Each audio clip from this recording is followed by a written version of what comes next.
Good evening, everybody. I can say good morning, good afternoon, good evening to this International Diabetes Federation Southeast Asia International Webinar on Diabetes and on a special concept which is DBCD. And I must thank and acknowledge at the beginning itself the unrestricted support from Torrent Pharma for making this happen. We are going to have 2 day symposium on this international symposium. We are all COVIDized across the world, whether it is India, whether it's United States, whether it's Brazil, and we have speakers from those countries. But for a change, we are not going to discuss COVID. We are going to discuss diabetes and cardiometabolic issues related to diabetes. Next slide, please.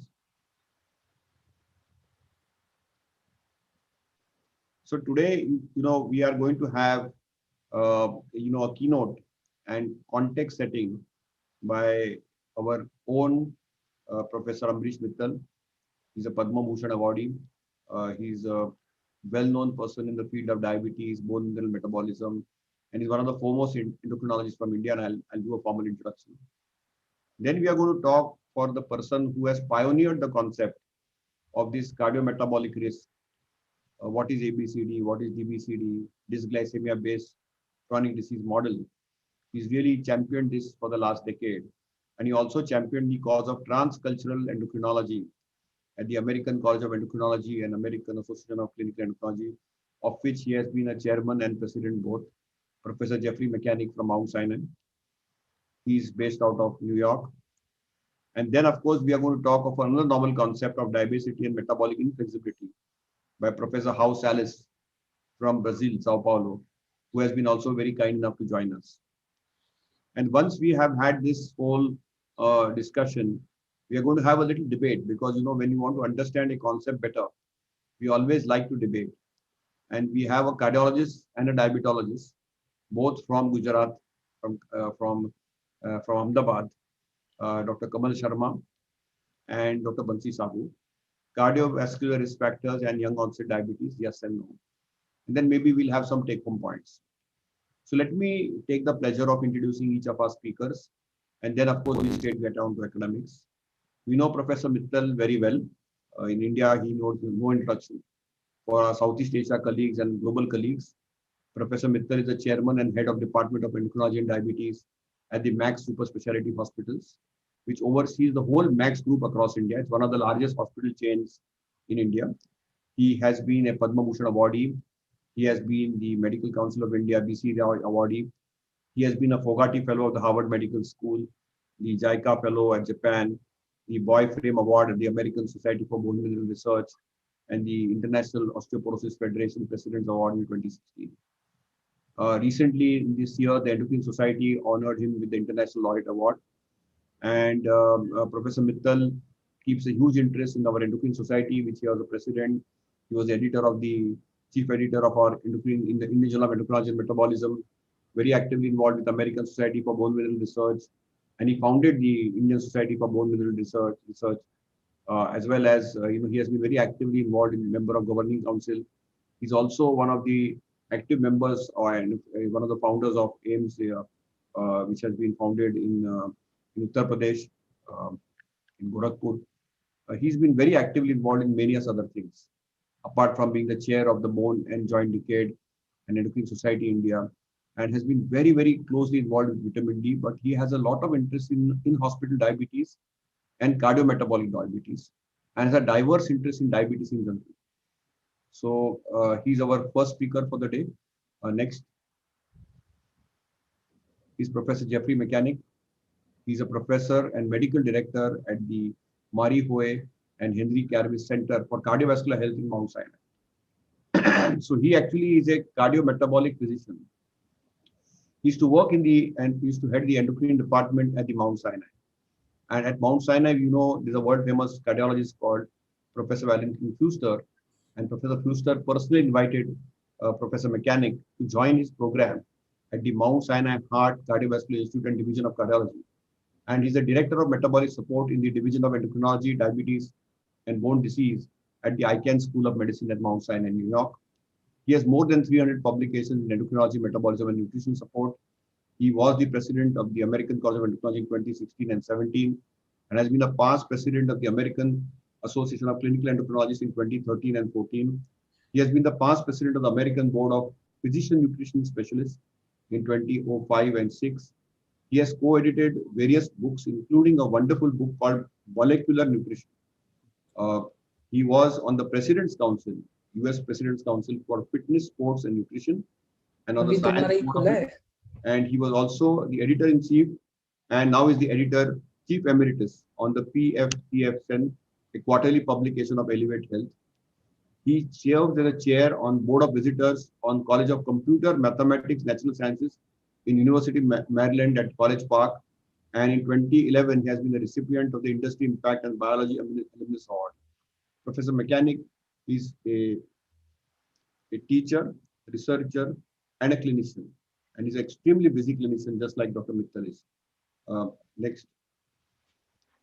Then we have, of course, Professor João Urcaro Nunes Salles. Pardon me for my pronunciation, Professor, who is a chief of endocrinology at the Santa Casa, Sao Paulo Medical School in Brazil, and currently is the secretary of the Brazilian Diabetes Society. Next. Then, of course, we have our own senior interventional cardiologist who has mastered the not only art of coronary angioplasty and stenting, Dr. Kamal Sharma, but also he is an expert in valvuloplastics and pacemakers and pediatric interventions. He has a rare combination DNB degrees in medicine and cardiology. He has been, apart from at the Sal Hospital at the UN Mehta Institute of Cardiology in Ahmedabad, also teaches he's a DM cardiology teacher at the BJ Medical College. He has 22 gold medals of academic excellence in his medical studies. He has a personal interest in cardiodiabetology with more than 1,000 citations and 180 publications, and has been a teacher par excellence from the Gujarat universities. And he's one of the only cardiologists who has cleared civil services exams. And I wish that he leads the Indian medical service in times to come in IS and IPS, and has been author of multiple chapters because that's the need of the hour today. And then, of course, we have the next slide, please. My younger brother, Dr. Bansi Sabu, he's virtually everywhere. I think if there are 5 conferences happening today, right now, I think he'll attend all those 5. And he's a chief diabetologist at Diabetes and Hormone Center. He's the current president of the RSSBI. He has been very actively involved with various societies, including Diabetes India. And he launched a project of Diabetes Free India 2030 with the late President of India, Pranab Mukherjee. He's the president of the Obesity Society and the honorary secretary of the Diabetes Asia Study Group. He's a managing director of the Sadiko Center for National Textbook of Diabetes. He's very actively involved in type 1 diabetes, but he founded an NGO, Diabetes Care India, an Indian Sweet Registry Project. He's very actively involved in various publications and various guidelines. He has a keen interest in diabetes technology and reversal of diabetes, and has received several awards, including Rajasthan Bhushan. And he is very closely involved with public awareness campaign under Diabetes Care India, and very actively works also with the IDF Southeast Asia region, and very closely involved with the regional council activities as well. So these are our speakers, and we are trying to stick to our time. But the first honor is, of course, of Professor Mittal, who has been a pioneer endocrinologist of our country, one of the foremost. He founded the SGPGI endocrinology department. He was the first person in India to get a bone mineral density BMD scanner into India, and moved into diabetes very quickly. And he's really going to set the context in his keynote. And I'm grateful to him that despite of a lot of personal and professional challenges, where you know that Delhi is swarmed with the pandemic of COVID, he still could make time out for us. And he's going to tell us his pearls of wisdom and set the context before Professor Mechanic will take over. Professor Amrish Mittal. Thank you. Can I share screen?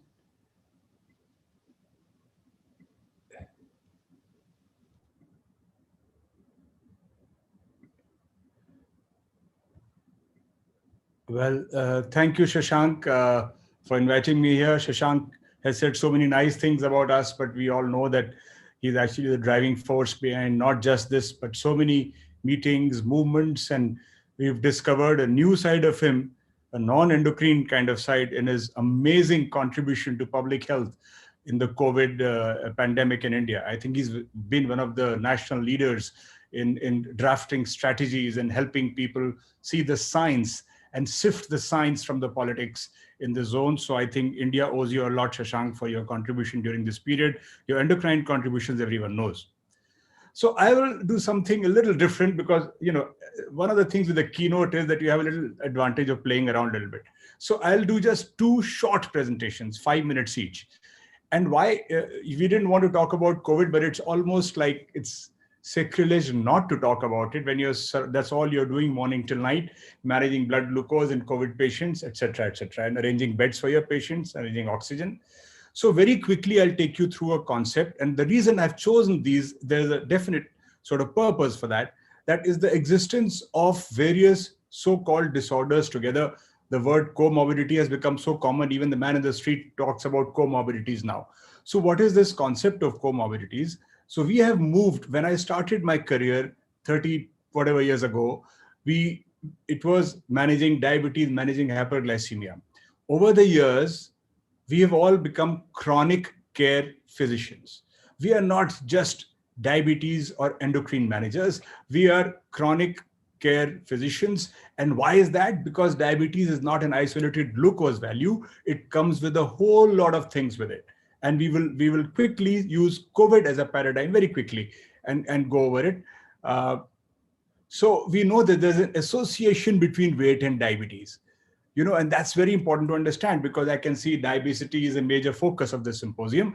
There is clearly an association. And we know that, in India, we get diabetes at a lower BMI, etc., etc. But regardless of where the line is, where the curve is, the steepness is the same virtually in the sense that as our waist circumference increases, as our BMI increases, our risk for what?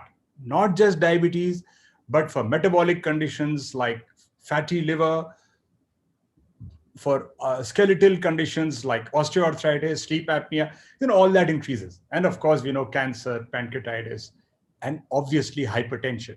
So there is a strong association between overweight, even obesity has become not a very popular word now, between weight and diabetes. And basically, it is thought that if you were able to treat obesity and unless you understand the basic genesis, which is what successive speakers are going to do today, you will not be able to have target your treatment or strategies to reduce obesity. If you reduce obesity, you can probably get rid of type 2 diabetes to a large extent. And while the thin fat Indian holds true in the kind of corporate environments that Shashank and I and even Banshi practice, just obese Indians are not uncommon at all. Bulk of our practice is becoming like that. And there is a link between this whole pandemic, which is surrounding us, and obesity. And we'll not go into the mechanisms, but there is clear-cut mechanistic reason for obese people to have a worse outcome after COVID. And we know the concept of inflammation, which may be one thing that completely ties all this up. We could be looking overall at mitochondrial problems, at metabolic flexibility, especially when we are looking at the link between obesity, heart disease, and COVID.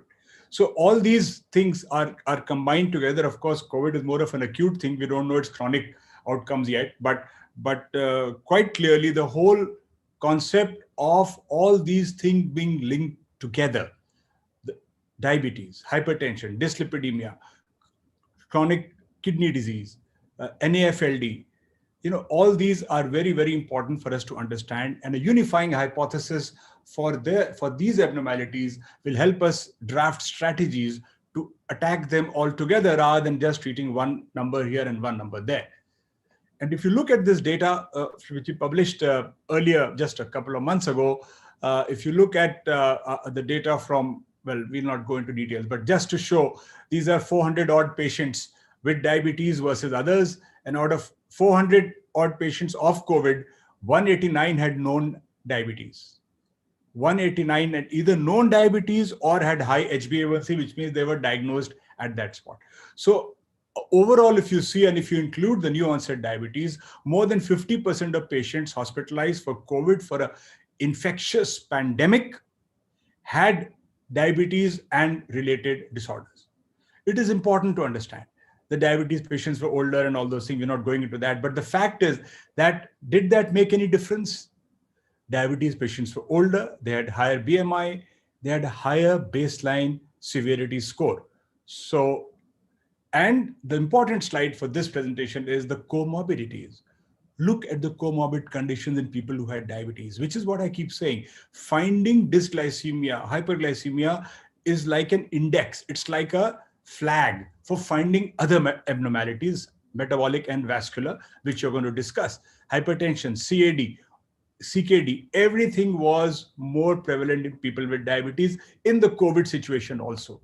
And the clinical outcomes also, obviously, you know that very well, that were more adverse or inferior in those who had these diabetes and associated comorbidities. So it's not just the blood glucose going alone, it's the diabetes, obesity, hypertension, CAD, CKD, everything. Inflammatory markers in COVID-19 patients with or without diabetes, quite clearly, but that's not the focus. The focus is, what about hypertension and diabetes? People with hypertension had poorer outcomes, quite clearly, just even seen alone, they had poorer outcomes. Everything, severe disease, ICU admission, oxygen, renal. So out of the 15 people who died out of this 401, 13 had hypertension, 12 had diabetes. So quite clearly, you're looking at a population that has multiple risk factors, which all tend to go together. And the CKD patients had a particularly bad outcome. But when you do a univariate analysis, all these factors disappear. So their importance is only when you put them together.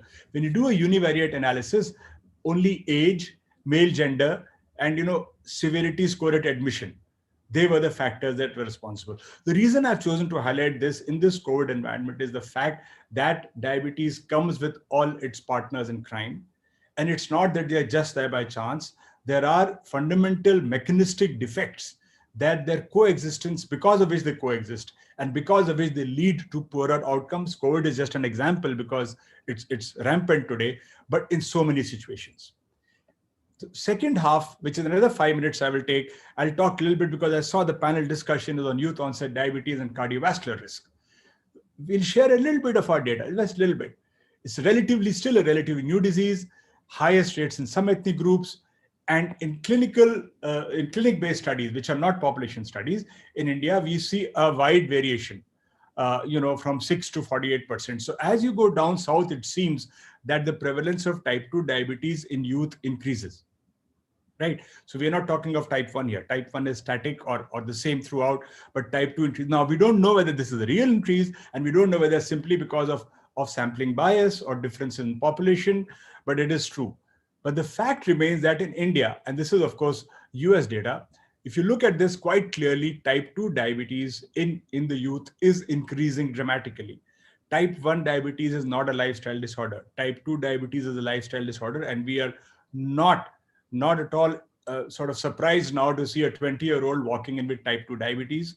When I was a student, even 10 years before Shashank, then you would, if you diagnose type 2 diabetes in someone who was 20 years old, in your fellowship examination, you would probably be failed. I mean, almost likely you'll fail the exam.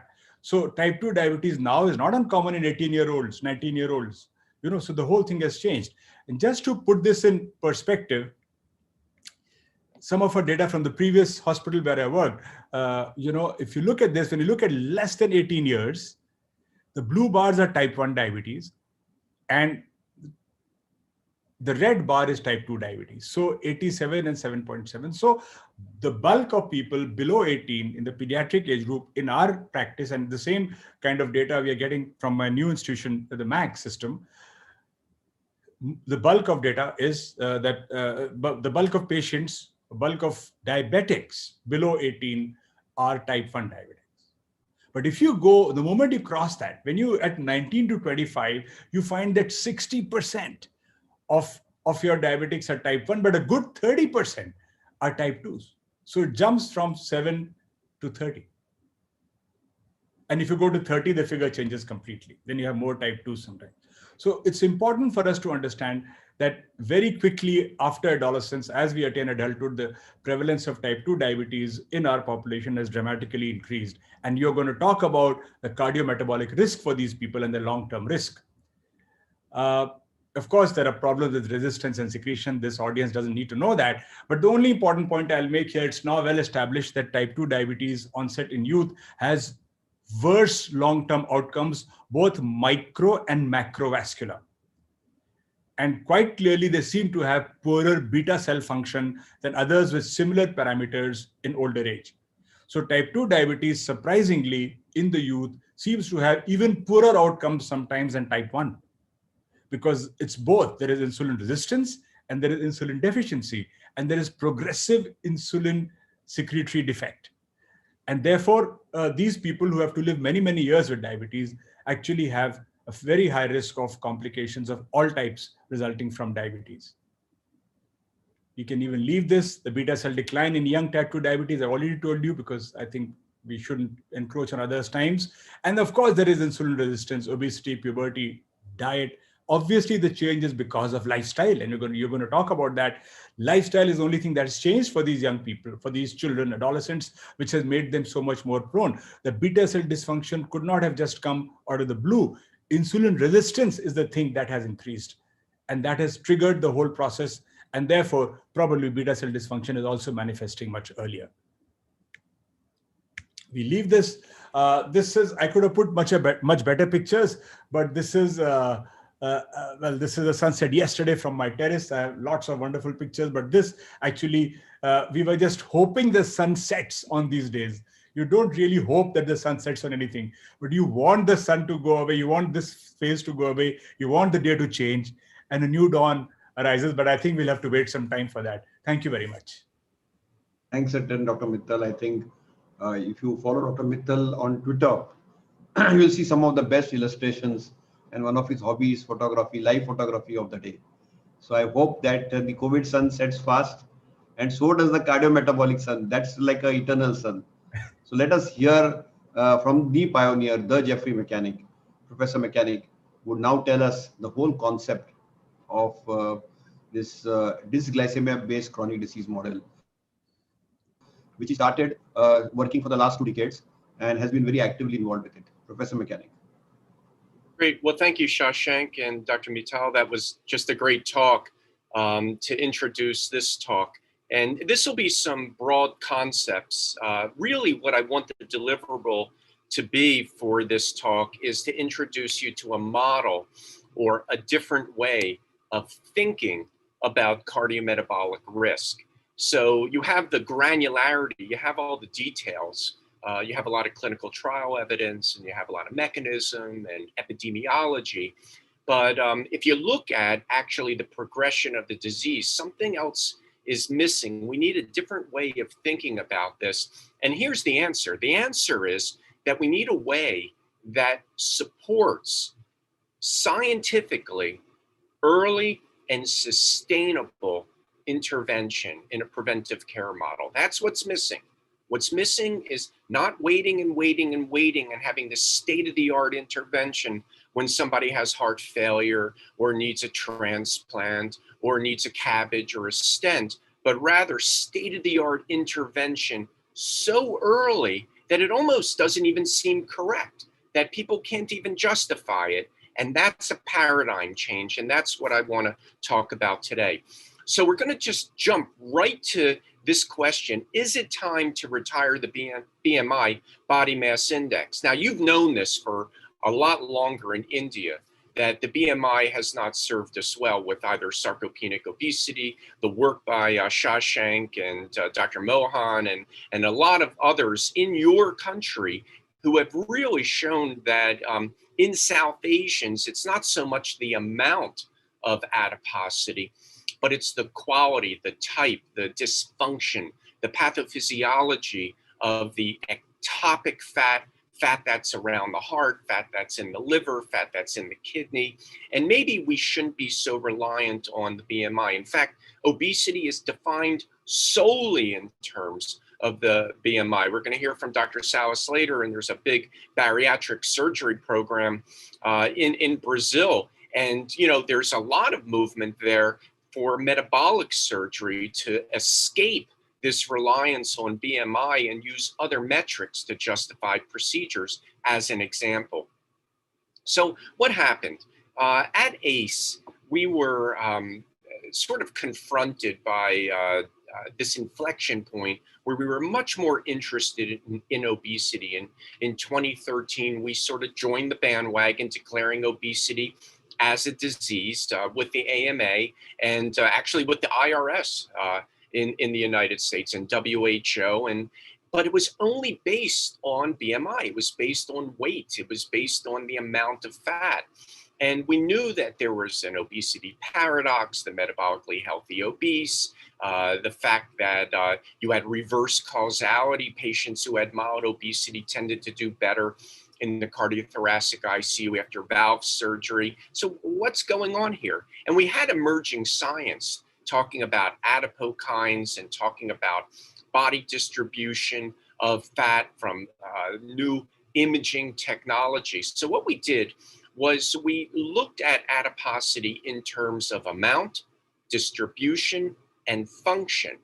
Then it would be contextualized in terms of environment and behavior, and culture is part of this.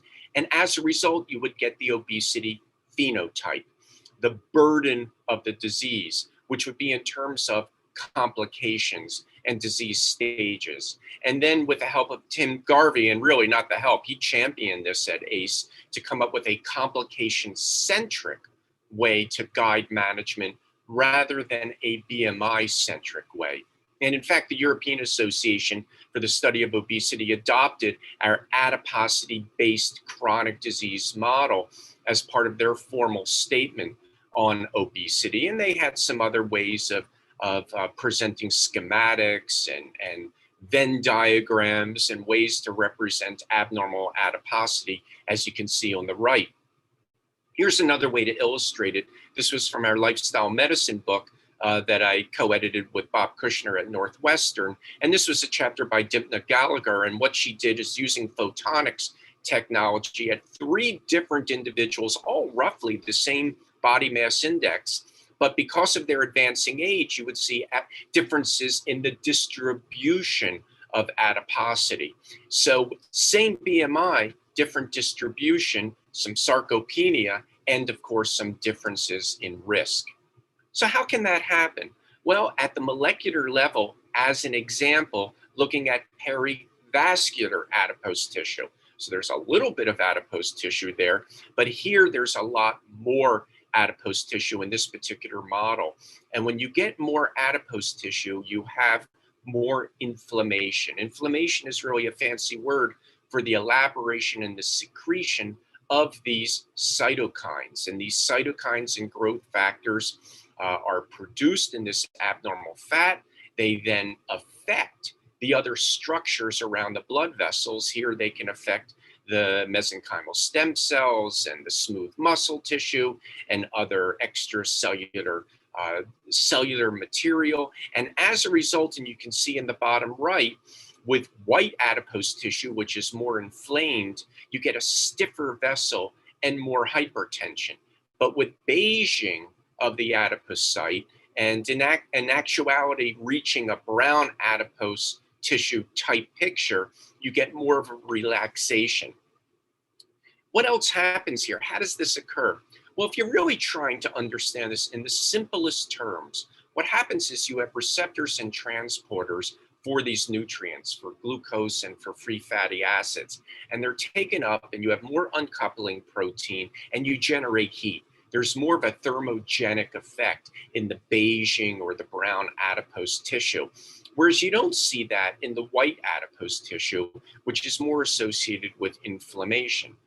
Where do we find brown adipose tissue in a human being? Well, you can see here on the right side in a PET scan, you can see it around the spine, you can paravertebral, and you can see in supraclavicular depots of some brown adipose tissue. And then at the bottom left, you can see various imaging modalities. Look, this is going to be the future. The future is going to be coming down on the cost of these imaging technologies and really being able to see in a snapshot what's going on in terms of inflammation and body composition, whether it's prior to a myocardial infarction or after a myocardial infarction, and looking at the bone marrow and looking at the function of the other organs and coupling that with newer technologies and biomarkers, biocomputational profiles, but we're not there yet. So do we wait, or do we use our brains and come up with a way to, in an earlier fashion, to intervene to prevent that morbidity? So let's look at different populations. In the US, there's the Jackson Heart Study, which was primarily African Americans, and the Framingham Heart Study, which was primarily Caucasians. And you can see to the left, in the light gray, the Jackson Heart Study, and then in the black, the Framingham Heart Study, you can see the risk factors for obesity. And there was more obesity, more advanced obesity among African Americans. So here's the problem. When you aggregate all of these different populations, and this does apply to India. In India, you have lots of different cultures, lots of different ways of life. Yet, in a national registry, everybody is aggregated. And it's a very imprecise way to manage these chronic cardiometabolic disorders. To the right side, you can see how body adiposity correlates with diabetes, hypertension, LDL, and in a different way, triglycerides and HDL, and how they're different between African Americans and Caucasians. One of the themes that we're going to talk about is this transcultural effect, which Dr. Joshi mentioned during the introduction. And what happens is you have a physical environment, or the human-made built environment, but you also have a non-physical environment, which is culture and behavior, various practices that we adapt to. And they affect the epigenome, which in a very rapid way controls gene expression and disease expression. That's why we have different phenotypes. So there's a different diabetes phenotype in India than you would find among Caucasians, for instance, in Europe or in the States. What are some of these attributes that contribute to the effects of culture on cardiometabolic risk? You can see that in the upper right panel. All of the different types of behavioral and non-physical environmental attributes. Now, let me point out something that's very interesting. We're all keenly aware of the cardiovascular outcome trials, right? Non-inferiority, but no superiority for the DPPs, and superiority for most of the most if not all of the SGLT2s and the GLP-1 receptor agonists. But here's the problem. Look at the representation for African Americans, Native Americans in the US, Latino Hispanics, Asians, including South Asians, and obviously an overt underrepresentation. So how on earth, in your patient encounter, can you take a drug which truly has not been validated for a particular ethno-racial cluster of human beings and say, look, this is the indication now, and it's proven, this is evidence-based medicine. And herein lies the problem. Let's move on to the diabetes issue. We talked about adiposity. Now we're going to talk, and adiposity-based chronic disease, ABCD. Now we're going to talk about pre-diabetes and type 2 diabetes. I want to point out a couple of important parts of this slide. First, in the US, the very high prevalence rates, not only just of type 2 diabetes, 9% or so, for diabetes, 95% are type 2. But look at pre-diabetes, much higher, 33.9. But here's the point, the unawareness. 23.8% of patients in the US with type 2 diabetes, actually not patients, just people in the US with type 2 diabetes didn't even know they had it. And with pre-diabetes, 88.4%. How on earth are you going to implement a preventive program when 88.4% of patients who are at risk don't even know it? And that means their doctors don't even know it as well. So this is the point. You can come up with the best strategies, but unless you have a tactical plan, an implementation in place to address the root causes, here it would be unawareness. How is this going to work? A couple of other points. We tend to think that prediabetes needs to go to diabetes before it goes to cardiovascular disease. No, it can leapfrog. Patients with prediabetes not only can have diabetes complications, maybe 10%, but also many of the cardiometabolic risk factors without going through type 2 diabetes. In fact, the lifetime risk for type 2 diabetes, if you have prediabetes, is actually about 70%. It's not a small, insignificant amount. Look at the last line. Of those with prediabetes, only 4.2% were referred to prevention programs, and really only 2.4 actually participated. Pathetic. So you can have the best laid plans, but unless you can implement, unless you can have an infrastructure, resources, politicians that buy into this, in a way, it's a little bit of a waste of time. It's a good conference, but you need to have implementation strategies. So how was this really alerted us? What prompted us at ACE to come up with a different model? Well, there was an awareness that prediabetes was prevalent. There was an awareness it was associated with more morbidity. But, the flip side was, based on the DPP trials, Diabetes Prevention Program, a lot of the bean counters were looking at it and saying, look, it's not worth the money. You're going to be spending all this money on metformin or other drugs. And the amount of lives saved and the amount of morbidity saved is such a tiny amount. A lot of people with prediabetes spontaneously revert to normoglycemia. It wasn't worth it, but they were missing the point. First of all, intervention doesn't mean drugs. It could be structured lifestyle. Second point, it's really about this early intervention. It's a more global, philosophic blueprint for healthcare for chronic disease. So with that in mind, we put together this model of DBCD, dysglycemia-based chronic disease. 4 stages. And these 4 stages apply to each of these chronic disease models, which frankly, we're still in the process of developing. We have a group in Brazil, a PhD student who's working on it, or a cardiology fellow, Eduardo Correa, who's working on it. And we have a global foundation that's working on this among different countries, where stage 1, whether it's adiposity or dysglycemia or hypertension or lipids or cardiometabolic, which we'll go into, stage 1 is that molecular risk. We don't even have the tools for it, but maybe it's the family history. Maybe it's other tools that we actually have now.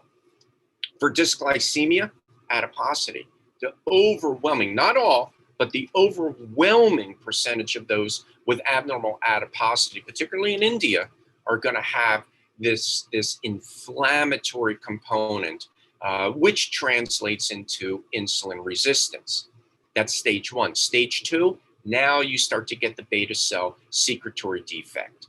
In many parts of the country, there would be some slower conversion. India, that secretory defect, we're now learning, is the predominant pathophysiologic event.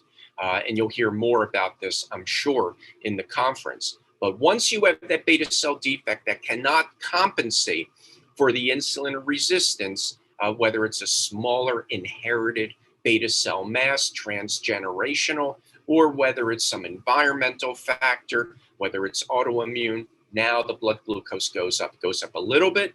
You have prediabetes, goes up a little bit more, so that it's defined as a statistical classifier for certain diabetes-specific risks like microvascular disease or retinopathy. Now you have type 2 diabetes.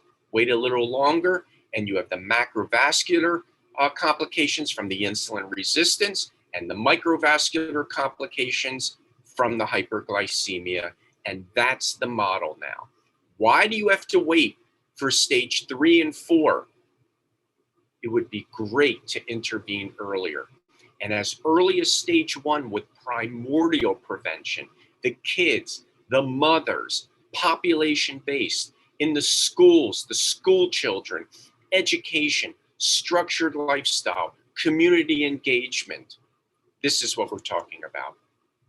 All right, let's get back to the hard stuff, which is some of the molecular physiology. If we look at adiposity to insulin resistance, how does that occur? Many different theories. Here's one of them, and it involves macrophages. It's the conversion of the relatively anti-inflammatory M2 macrophages to the M1 macrophages, which are the kill pro-inflammatory macrophages. And on the right side, you can see that when this activation occurs, you get system-wide, whole body inflammation, inflammation in the blood vessels, in the heart, and the adipose tissue, and the liver.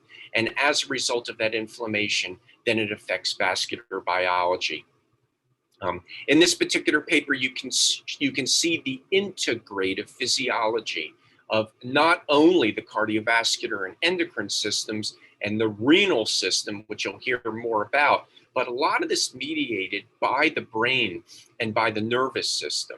So this is a systems biology approach, which needs to be dealt with, not with component biological mechanisms and frequentism type statistics, but graph theory and looking at small world phenomenon and ways in which you can attack different aspects at the same time. And I would propose to you that that's lifestyle, that lifestyle interventions hit all of these nodes, whereas a particular drug, even if it's pleiotropic like a statin, you're still hitting a few, but not many. We wrote a paper on this on the adipokine network in JACC several years ago. Adiposity to beta cells. So how do the beta cells fail? And this is particularly important in the Indian population where you see more of a secretory defect. Again, this is one model. This is a model where you have macrophage invasion and involvement and activation in the pancreas. And you can see at the top right, you can see an engulfing of a beta cell in yellow. This is in a murine model by the red macrophage and killing it and reducing the beta cell mass. But it could also be autoimmune. It could also be toxic with apoptosis. You could have a degenerative fibrocalcinosis, non-autoimmune beta cell failure, which you guys described in India. There are a lot of other mechanisms where you see this beta cell arrest. What about going straight from adiposity, whether it's amount or distribution or function, straight to cardiovascular disease? Well, there are a lot of mechanisms, but certainly the epidemiology also supports this, where you have more cardiovascular mortality based on the increased amount of adiposity. Now, that could be direct or it could also be indirect, obviously, through hypertension or diabetes. At the bottom, I want to point out some of the reverse causality where patients with obesity actually have more years, not less years, but more years with cardiovascular disease. And maybe it's because they see the doctors earlier in their course, that actually they're healthier and they live longer than those with other diseases that reach a doctor's attention later in the course. What about pre-diabetes, skipping type 2 diabetes, but being associated with cardiovascular risk? You saw that in an earlier slide. Look at all of the clinical trials and then the meta-reviews that correlate pre-diabetes with cardiovascular risk. And then what about diabetes? Frank type 2 diabetes, this has been well established when you add it to those with metabolic syndrome. So metabolic syndrome with or without type 2 diabetes. Remember, it's insulin resistance with metabolic syndrome, but once you have type 2 diabetes, that cardiovascular risk goes up. So what did we do? We took the adiposity-based chronic disease model, we blended it in with a dysglycemia-based chronic disease model because the ABCD intersects with dysglycemia at the level of insulin resistance. Look, it also affects beta cells, and it also can indirectly affect cardiovascular risk through hypertension and dyslipidemia, no doubt. But insulin resistance is that prime intersection piece. That's where we should be focusing, at least among those who have a dominant insulin resistant state. This is what I would propose, actually, cutting to the chase. I think in India, this model is different. I think in India, the red might be in the center where you have more of a beta cell effect. And this is something that I would ask the thought leaders, Dr. Mittal, Dr. Joshi, Dr. Mohan, others in your country to work on, to transculturalize this particular model for India, first in theory, and then to validate it with the epidemiology, and then validate it with the mechanisms, and then clinical trials or clinical interventions. You can see then you migrate from ABCD, DBCD, down to cardiometabolic, CM-based chronic diseases. So these are chronic diseases that may just look the same at the end, where the primary driver is the beginning initials, cardiometabolic, dysglycemia, or adiposity. Now, what occurs that accounts for the final disease, but doesn't involve those core metabolic drivers, and that's residual risk elements. And again, the message here is, how do you address residual risk? It's really with lifestyle intervention. And you can see it's different lipid particles. We're learning a lot about not only LDL and LP(a). We have a lot to learn about LP(a), but also different types of HDL. There's so much inter-individual lipid variability. There are effects that differ from person to person on the endothelium, the prothrombotic or atherothrombotic, the coagulation and the clotting cascades. And we see that because of the differential effects of the NOACs that we're using now for AFib, or after somebody has a stent. And it's getting very granular and very complex, and this all tracks back to residual risk. Again, as a summary, there are different types of prevention that you have available. Why wait until you need to use tertiary prevention, which is very expensive and you have risk? You would like to intervene earlier with primordial and primary prevention. And on the far right, quaternary prevention is a new concept of preventing over-medicalization. And again, if there's any doubt that changing your lifestyle can make a difference, even if you are, say, doomed because of high genetic risk, then you quote the Cura. I actually print this out for my patient, the Cura trial. And here in New England Journal of Medicine, December 2016, patients at high genetic risk using molecular analysis from blood samples, when they adopted a healthy lifestyle using data collected in the EHR, BMI, do they smoke cigarettes, tobacco, blood pressure, A1C, LDL, etc., healthy eating index, they can reduce their risk with a healthy lifestyle by about 50%.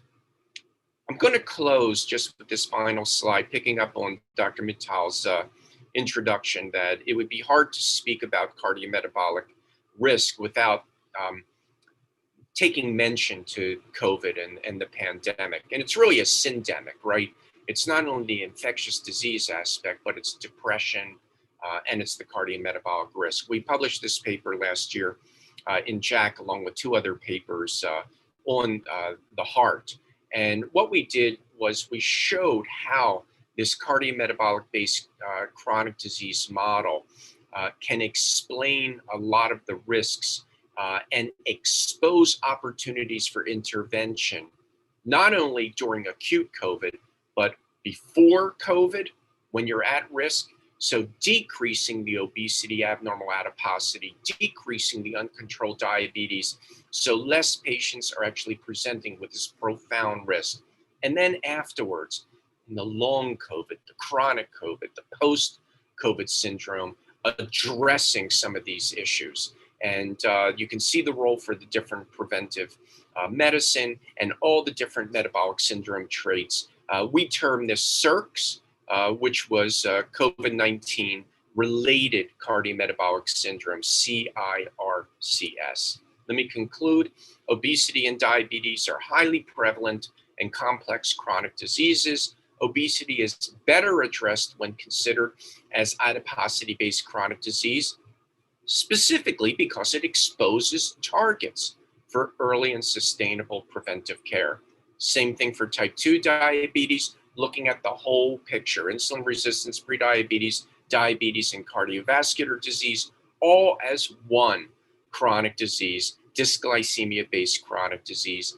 And in fact, the cardiometabolic-based chronic disease model right now includes the adiposity and dysglycemia drivers, but currently under development, we're building up the hypertension, dyslipidemia, inflammation, and other models, and we welcome all types of transculturalization and validation studies for these models. So with that, I'll end, and I'm available for questions. Thanks so much. Thank you so much, Professor Jeffrey, for this very illustrious presentation. And before we go to our next speaker from Brazil, if there are any quick questions for Professor Jeffrey. Jeff, you really made a very nice point at the end of COVID and the chronic disease model with COVID. You know, it's a very unique situation that we are having an acute infection. You know, it is prime disruptor and mortality driver from an acute infection are chronic diseases. So, you know, your thoughts from the original ground zero after Wuhan was New York. What are your thoughts on COVID? Where are we today as far as New York and US is concerned? And where do we go from here? And right. how will it impact cardiometabolic health? Right. That's a great question, Shashank. I'll give a brief answer. But, you know, it's been a rather emotional situation. I just want to personalize this a little bit because it's going to make my statements more credible. I've gained 30 pounds in the past year. And those of you who know me can probably see it on the video. You're being very polite by not pointing it out, Shashank. I have not gotten out of the hospital before midnight for over a year. And in fact, every day I just wear scrubs now, right? Figs, which you see advertised. So my life has changed. And throughout all this, I also felt a social responsibility, as all of you have, to continue to write. So with what little spare time, to do these conferences, the Zoom calls, and to write up our experience. Mount Sinai was ground zero. New York was ground zero for the world. Mount Sinai was ground zero in New York. And we were completely overwhelmed here. For those of you, just to give you a picture, who have ever been here at Mount Sinai, our entire lobby was filled, our atria, beautiful atria designed by IMK, filled with hospital beds. Across the street, across Fifth Avenue in Central Park, we had a tented hospital. Hospital administration here did an amazing, amazing job, and very altruistic. Everybody pulled together. We had doctors who died, a lot of doctors who were redeployed, and my task was to do the intravenous nutrition, the IV insulin drips, and also continue with general endocrinology consultation. My service actually went up to about 120 a day during the first wave. So I was just in the hospital constantly. My kids were living at home with us. I was rarely at home, and we dealt with it. I must have gotten COVID because when the test became available in May, I tested positive. I thought it was the cough lozenges that I was taking that I couldn't smell or taste anything when I was eating food, and it turned out that that was COVID. But we worked through it. We learned a lot, and we published. I was writing that JACC paper at the time that I was seeing the patients. So a lot of the pre-COVID, acute COVID, post-COVID was based on ongoing and emerging experience. And let me just share with you some of the important points. Pre-COVID, about the SGLT2s, that was an important issue to try to probably pull off of the SGLT2s because of some of the risks we were seeing with euglycemic DKA. These patients were coming in with sugars in the 800s, thousands, incredible insulin resistance because of cytokine storm. And as you know, the ACE2 is actually on the beta cells. So when the COVID M spike would hit it, you would just have destruction of the beta cells. And in the acute COVID, what we realized is just like Dr. Salas will probably discuss in Brazil, all the pumps are outside the room. So we had 2 patients per ICU room. We weren't really sharing ventilators, though that was happening in other hospitals. But we really didn't want to have our colleagues going into the rooms checking sugars every hour. So what I had to do was manage these patients without an insulin drip. And we used some innovative approaches. We always use Q6 NPH for our aggressive basal insulinization if we want to not use a drip, and then Q3 rapid acting. And what we called it was incident insulinization. So in one trip into the room, the healthcare professional, whether it was a nurse, a respiratory therapist, or a physician, would bolus the tube feeds because we were running out of enteral pumps, give the insulin, check the sugar, and do it all at one time. And our target was relaxed to anything that was, we were shooting for 140 to 180, but really if it was between 100 and 200, we were fine. The AKI, the kidney function, would deteriorate so quickly within 6 hours. Some of these people were requiring renal replacement therapy and then clotting off their lines. And this was before we knew about the mandate for steroids, the mandate for antithrombotic therapies. And we were just sort of discovering this all at one time. Redeployment was also an issue. So it's not like you had a lot of endocrinologists around. You had surgeons who were in the ICUs, and everybody was working together. But out of necessity breeds invention, right? And we learned a lot, and we were able to put that down into the paper. And then also we were able to predict a lot of the encephalopathy and the chronic kidney disease, the chronic liver disease that was occurring in these long COVID pictures. And we wrote a scoping review for JPEN, Journal of Parenteral and Enteral Nutrition, on a lot of the nutritional challenges for this. What is the role for parenteral nutrition? We published some papers on IV chromium, which Shashank, I think you're aware of, in the ICU, patients who are requiring several hundred units an hour of insulin. And we actually were using lipid-free parenteral nutrition to get in that IV insulin, a little bit of protein sparing nutrition, and also chromium.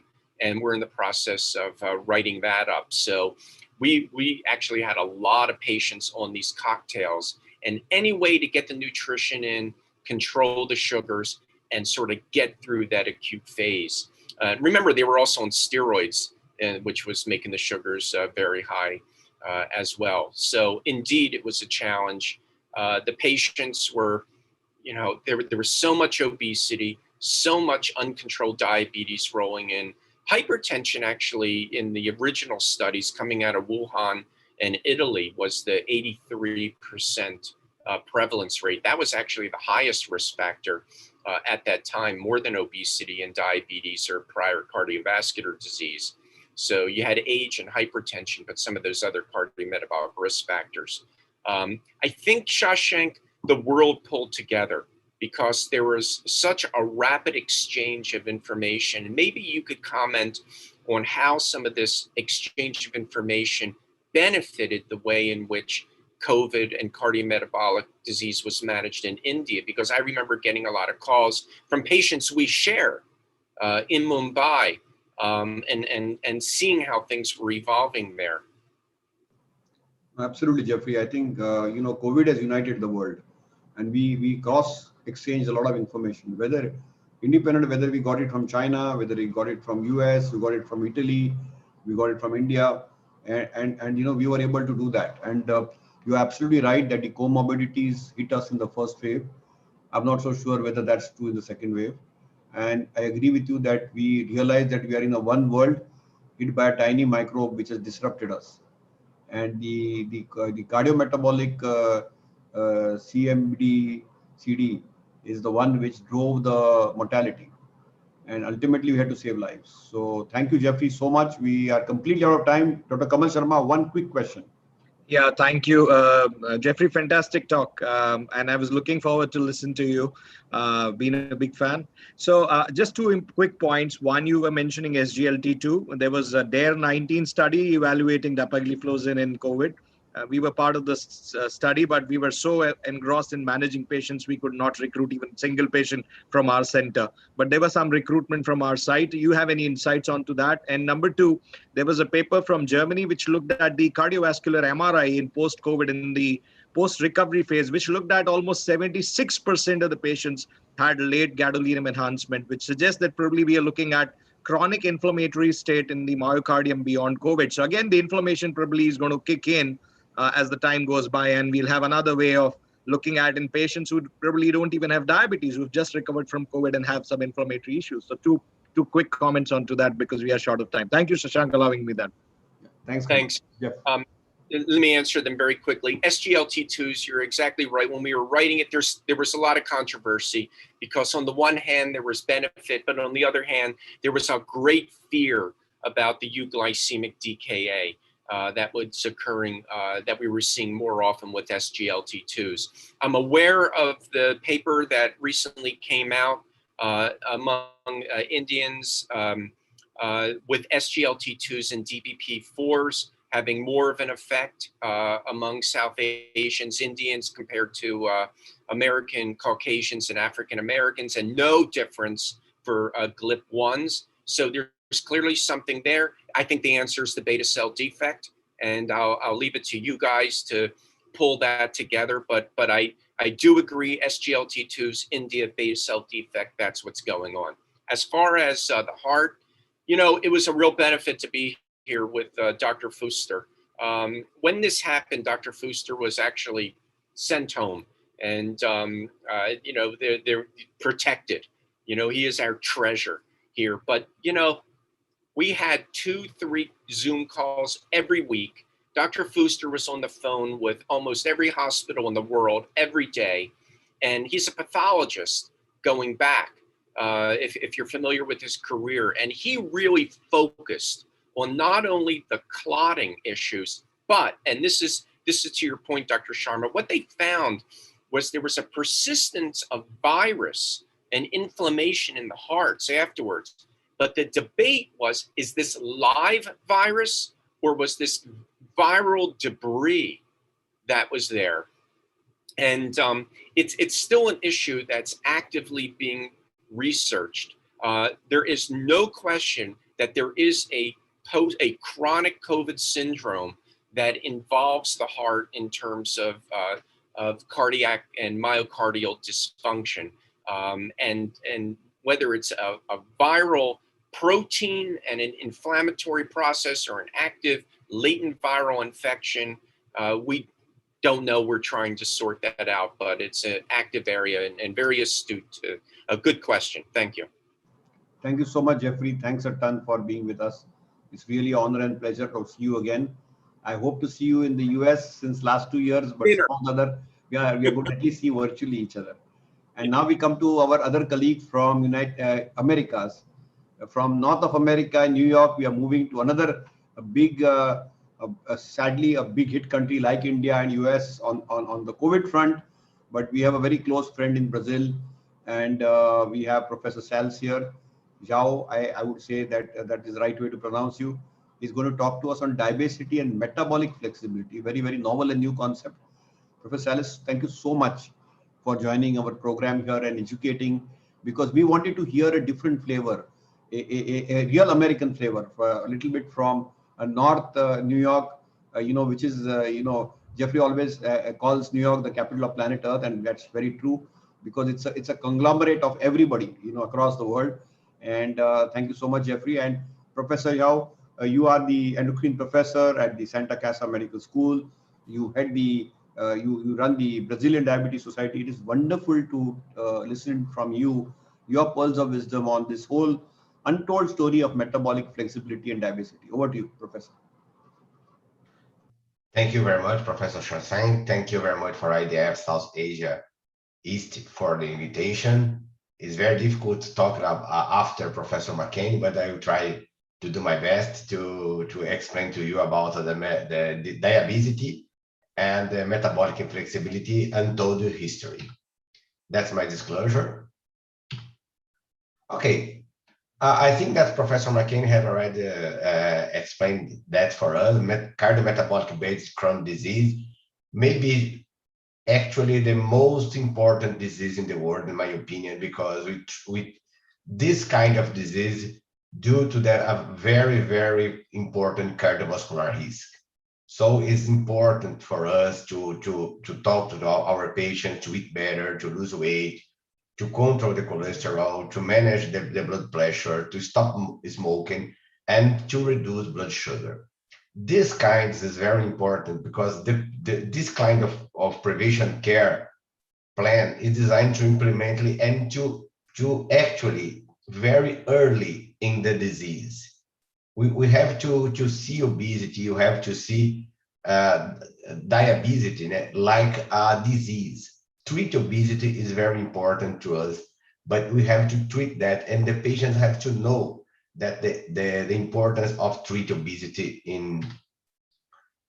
because when we treat obesity, we prevent dysglycemic-based chronic disease that Professor McCain had already shown, that insulin resistance, pre-diabetes, and type 2 diabetes is the same spectrum. And we have 3 stages like we have already seen. That stage 1, that's insulin resistance. Stage 2, that's biochemical cardiometabolic risk. Type 2 diabetes, and type 2 diabetes with higher cardiovascular complication. So this kind of to approach the strikeout mechanism drives to the mitochondrial epigenetic. And now I'm going to start talking about mitochondria, and mitochondria is very important. It's very important to understand cardiometabolic based Crohn's disease and dysglycemic based Crohn's disease. This is a study that the CardioVise study, that's subjects aged 25 and to 64 years, a random population based in Czechoslovakia, who shown that the dysglycemic based cardiometabolic disease were divided in 4 stages. Stage 1, insulin resistance. Stage 2, pre-diabetes. Stage 3, type 2 diabetes, and stage 4, vascular complication plus type 2 diabetes.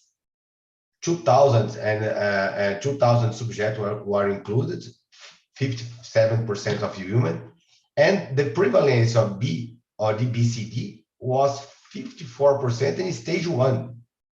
This kind of population, should be lead to another disease like stage 2, 3, and 4. If we prevent this population, actually down the obesity, treat the obesity, and in the future, treating the mitochondria should be a very, very interesting action to reduce the cardiometabolic based cardiovascular disease. So subclinical obesity and clinical obesity are present in all the stages. Of course, overweight or obesity is different between the population. Caucasians have more protect for that. Professor McCain have already shown that. South Asia and Chinese and Japanese people are different for that, because BMI is not a good marker to see how important is the obesity, how important is the obesity to cardiometabolic risk. So we can see that overweight is present in all the stages, and treat obesity, overweight is important. Treat hypertension, triglycerides are very important markers. We have to know that triglycerides is a very important marker that something is wrong with the patient. Triglycerides is important to see that these patients are on metabolic risk as obesity, as hypertension. So diabetes is related to DBCD. We know that, that's important, because obesity, we know that obesity or think fat in Indians, reducing adiponectin and increase inflammatory cytokines, And these adiposines go into type 2 diabetes and insulin resistance, and then dyslipidemia, endothelial dysfunction, hypertension, the age that is important, and the increase of oxidative stress, and then we increase atherosclerosis. Everything began here in obesity, and we know obesity is different between the population. So this metabolic inflexibility is the root cause of adiposity. This slide is very important. It's very important to understand. I know that I'm going to explain something that we learned in the beginning of our course of medicine in our college in biochemistry, but it's important to remember that, because mitochondria gonna use glucose or fatty acids to put energy and to give to us energy. And glucose by glucose kinase, by pyruvate that was formed by pyruvate, and fatty acids by scarnitine palmitoyl transferase 1 that both pyruvate and both CPT1 go into be oxidation or to be formation of AC2-CoA, and then in Krebs cycles going to lead to us energy. But mitochondria use both glucose or fat. It's depending what our stage. For example, in meal, we're gonna use more carbo and less fat. In fasting, mitochondria should be using more fat than carbo. This flexibility is very interesting for us, because if we don't have glucose, we can use fatty acids, and if we don't have fatty acids, you can use glucose. And mitochondria choose both to create energy. But in the mitochondria with the disease, in a sick mitochondria, we don't see this flexibility. We see inflexibility of metabolic inflexibility. So mitochondrial capacity switch between oxidative fuels, depending of the nutritional context, is lost in obesity and type 2 diabetes, probably the reason of the progression of disease.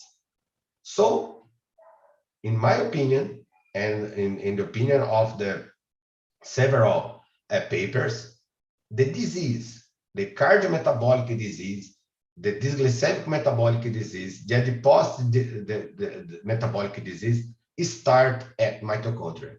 This inflexibility is very important to understand how we can prevent early the metabolic disease. Of course, mitochondria, we know that it's a very important organ in our cell, because of that and the importance of mitochondria. It has their own DNA.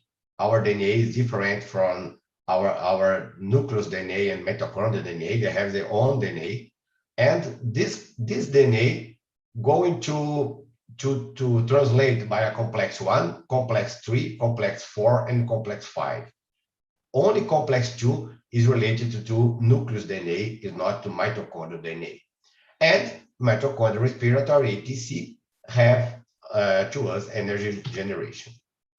So this complex in healthy individuals with nutritional sufficient substrate for TCA cycle and oxidated ATC to generate ATP for cellular and tissues for organ function.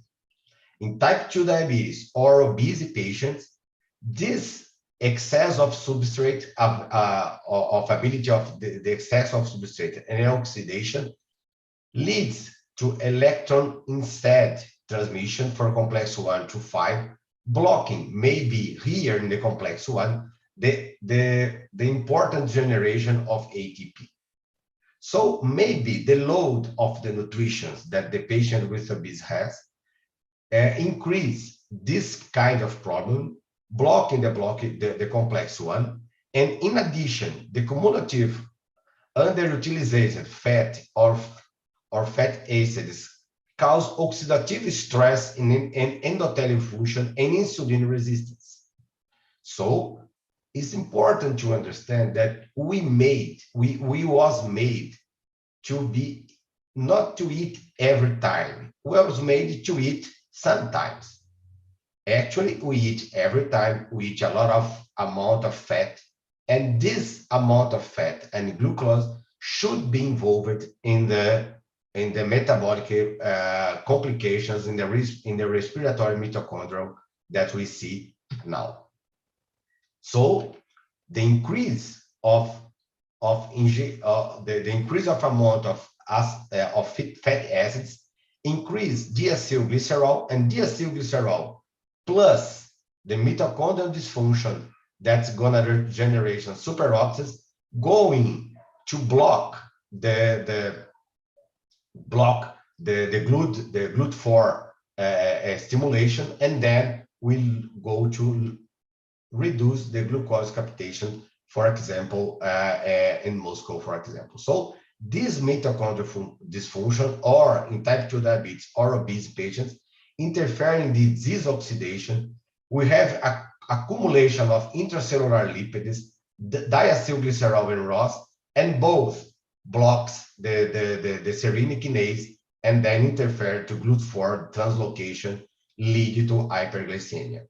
So it's important to understand we are talking about the early disease. We are talking about that we can act in the mitochondrial dysfunction and maybe reverse this kind of the trouble that we're gonna see. Hyperglycemia induces formation of superoxide.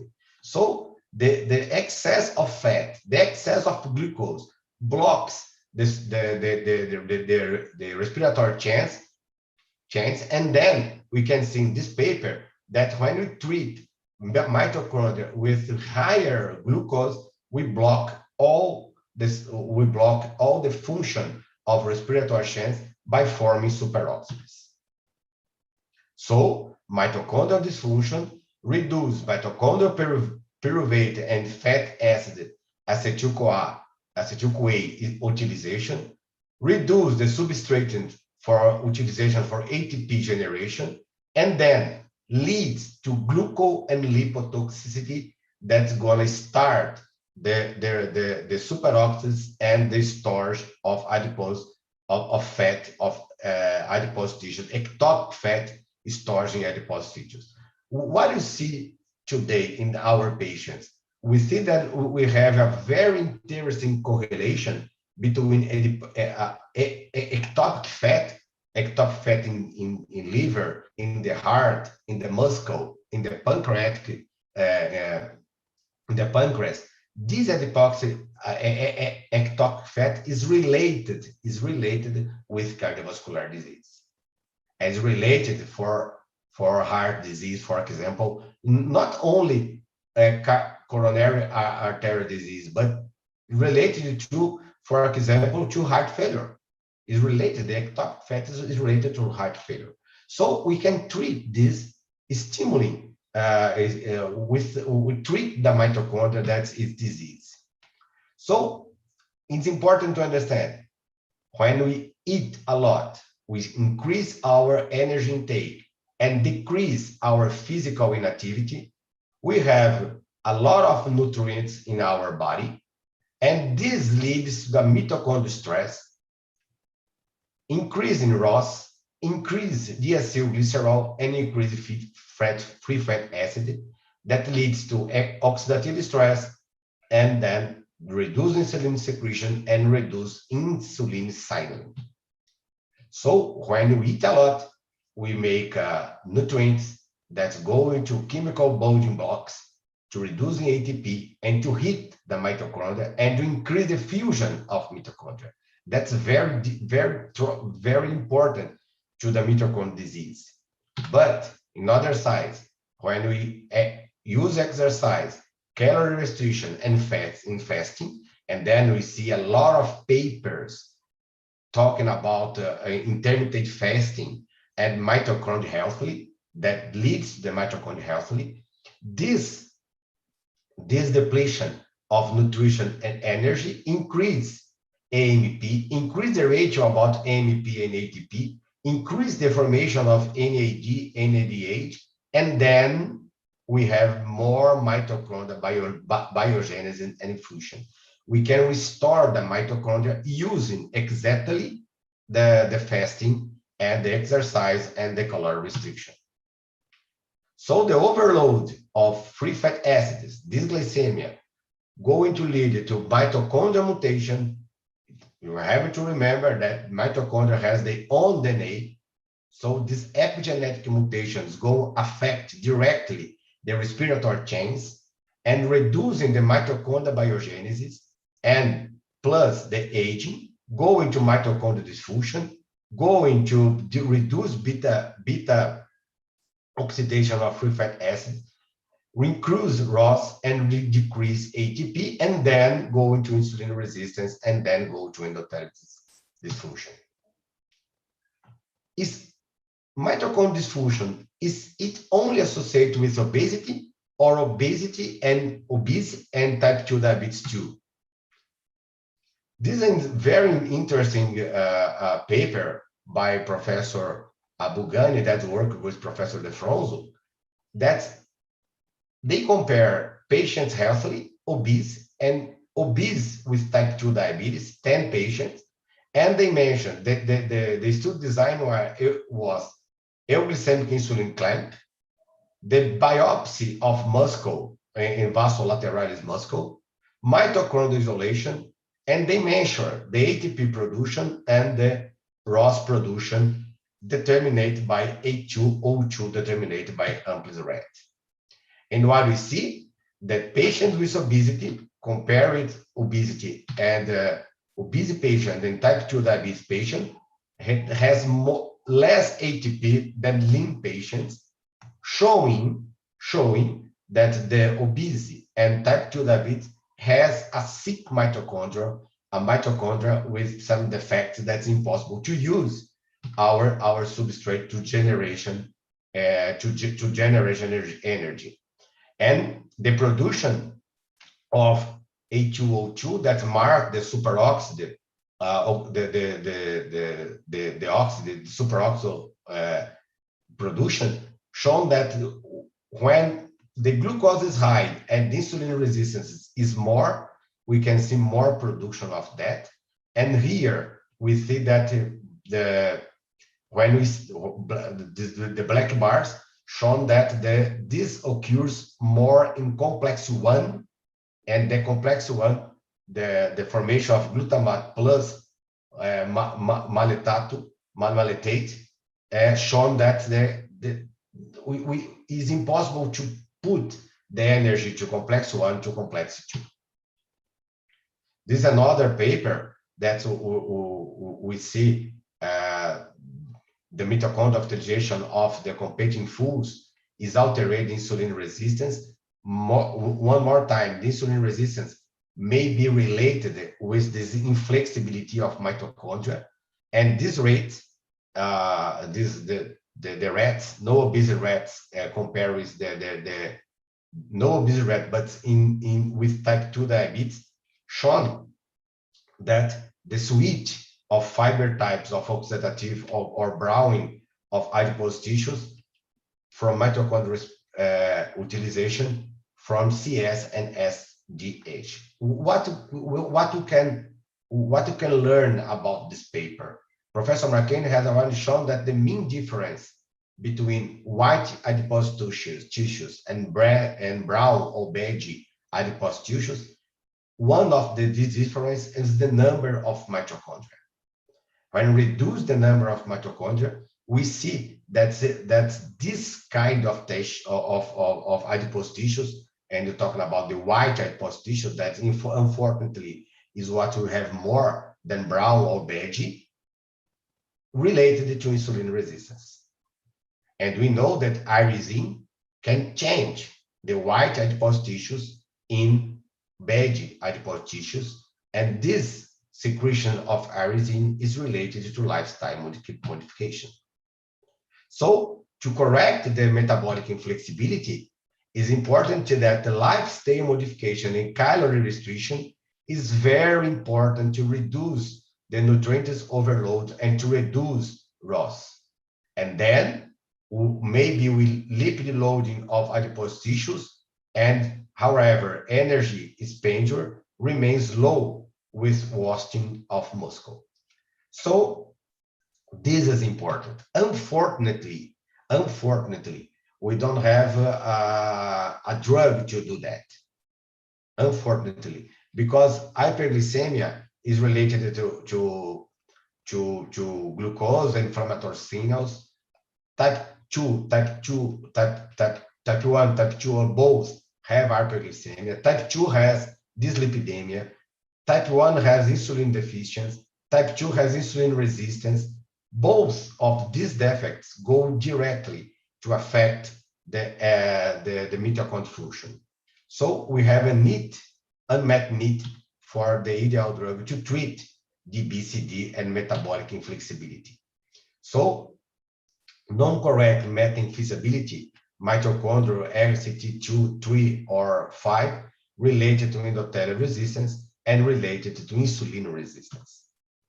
In my opinion, everything starts at mitochondria. Unfortunately, I'm finished my presentation.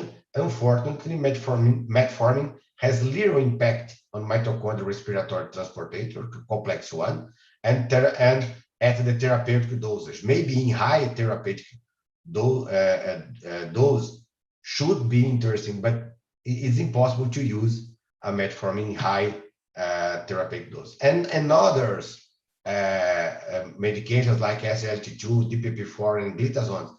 Glitazone, for example, should be interesting because they can induce PPR alpha and can induce free fat acid oxidation. But it's important, it's not in the mitochondria, it's in the periphery. So I don't know that's important. SGLT2 is interesting because they can induce cetonas and then can induce the formation of ACE2-CoA, but we don't know. Unfortunately, we don't have drugs for that in diabetes. This metabolic inflexibility, this mitochondrial dysfunction, the metabolic modulator should be very interesting. When we learn how to modulate the metabolic dysfunction in mitochondria, maybe we can increase insulin resistance, increase insulin control, decrease lipids, increase capacity of oxidation, and maybe decrease diabetes, decrease lipidemia, decrease blood pressure, and decrease severe risk. So let us not waste metabolic organs, but active them with metabolic modulators. Should be this the future. In summary, metabolic flexibility describes effective switches in metabolic fuel depending on physiological demand, and mitochondria play a crucial role in this disease. Mitochondria play a crucial role in determining metabolic flexibility, especially in TC2, 3, and 5. Disrupted metabolic flexibility and metabolic inflexibility is associated with every steps of diabetes and CB and cardiometabolic basic chronic disease continuum. So treat this is important. Actually, we have to treat this, treating obesity. In the future, we can use another options to treat this inflexibility. We need to redefine type 2 diabetes and metabolic inflexibility management with initial line of use of metabolic modulators.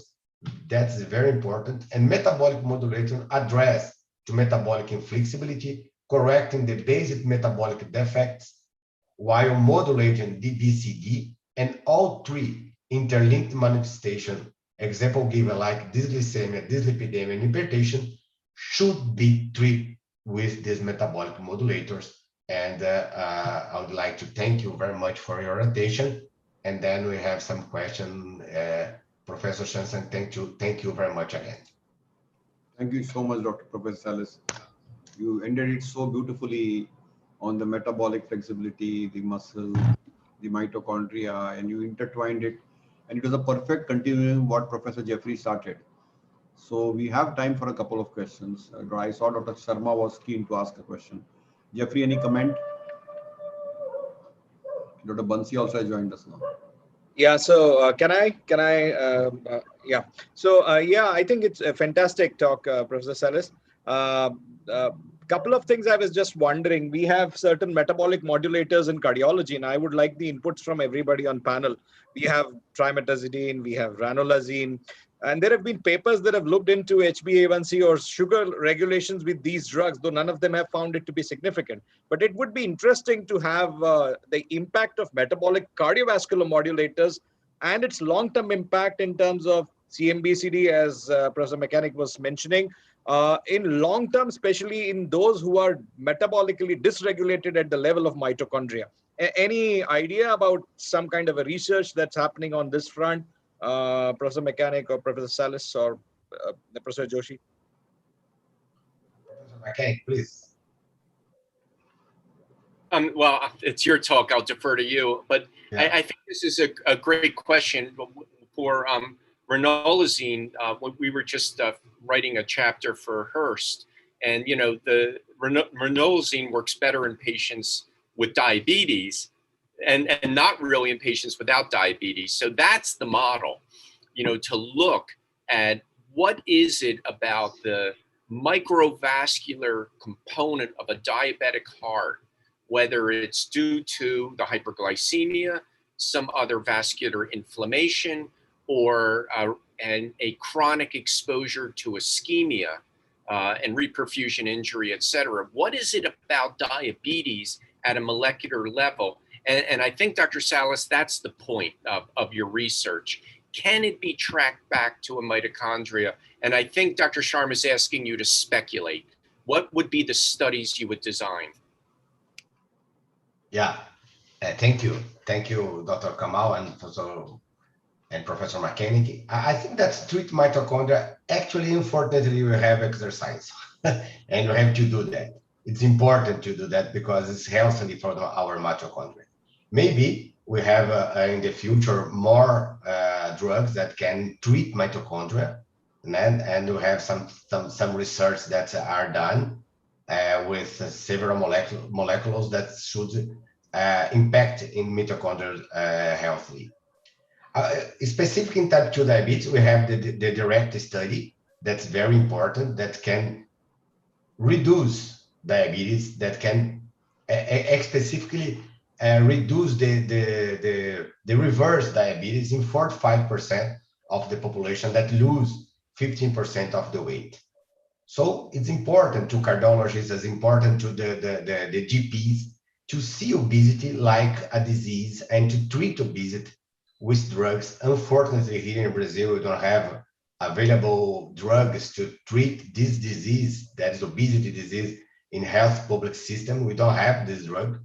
We only have bariatric surgery to treat this population, but we have to treat that. I think that in the future, Professor Kamal, we should use these modulators to treat the disease.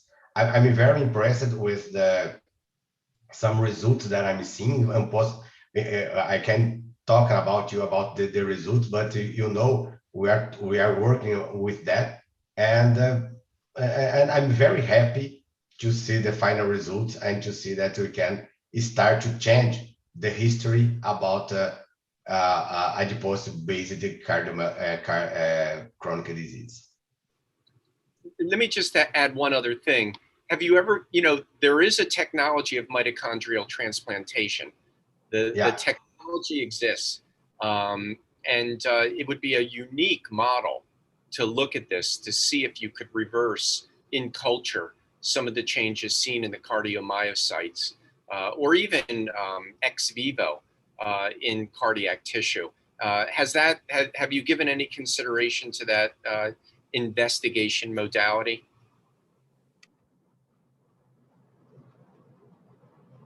Dr. Salas? Sorry, Professor. I lost our connection. Could you repeat, please? Have you given any consideration to the new technology of mitochondrial transplantation to look at the diabetic heart and mitochondrial transplantation, and then see if you have changes in either drug responsivity or other markers of your metabolic flexibility, whatever metrics you're using. Yeah, I don't have any experience with that, but I think that should be a very interesting option to do this transplantation. It's very difficult because mitochondria is related with the.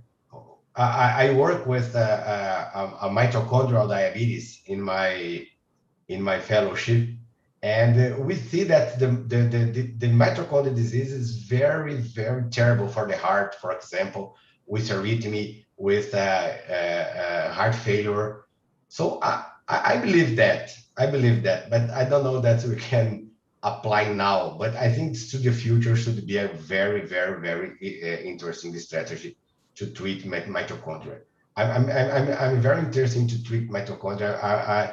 I I think that when maybe we can modulate the mitochondrial DNA should be a very interesting, because epigenetic dysfunction in mitochondrial DNA is related with the change in the respiratory chains, and then we increase the production of ROS.